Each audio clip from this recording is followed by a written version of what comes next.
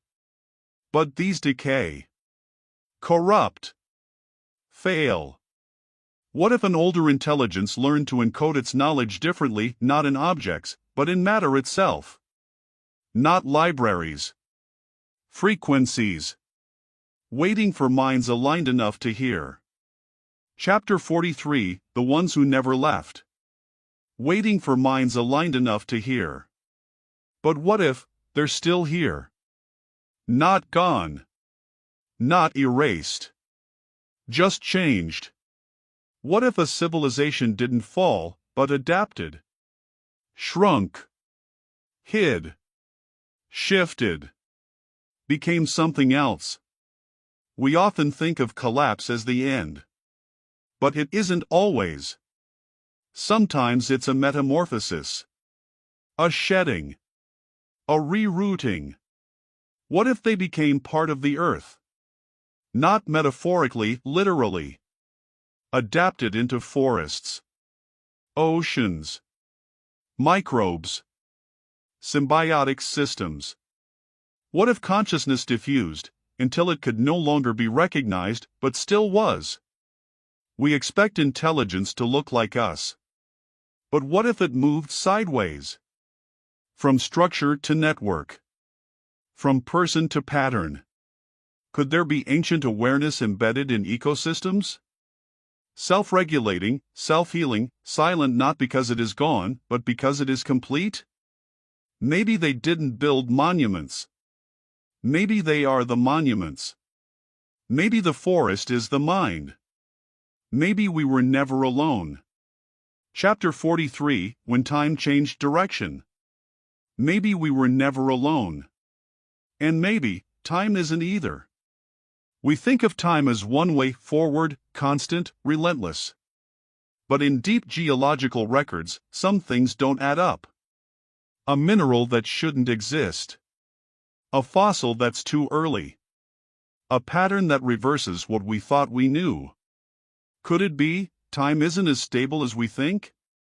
What if a civilization understood this not theoretically, but experientially? What if they learned to fold time, like fabric? To live in layers, to send echoes not forward, but backward? A signal buried in rock, time to surface not at once, but when the earth is ready to remember. To us, it feels impossible. But so did magnetism, once. So did time zones. There are isotopes that decay at different rates based on velocity, on gravity. Time is not fixed. It's shaped. And in the hands of something wiser, it may have been woven. And if time can be written in reverse, what if that's what déjà vu really is? A memory not of your past, but of someone else's future. Chapter 44, The Civilization in the Soil. A memory not of your past, but of someone else's future. And still, we look down. Into the soil. Not the rock. Not the fossil. The dirt. Because dirt is memory, too. Every layer tells a story. Not just of what grew, but what thought. If an ancient civilization worked with the earth, not against it, its legacy might be in the microbes, the nutrients, the chemistry of the very ground. Agricultural memory. Biological intelligence. A soil so enriched, so tuned, that it carries the fingerprint of thought. In the Amazon, there is terra preta black soil, rich beyond reason, made by human hands thousands of years ago.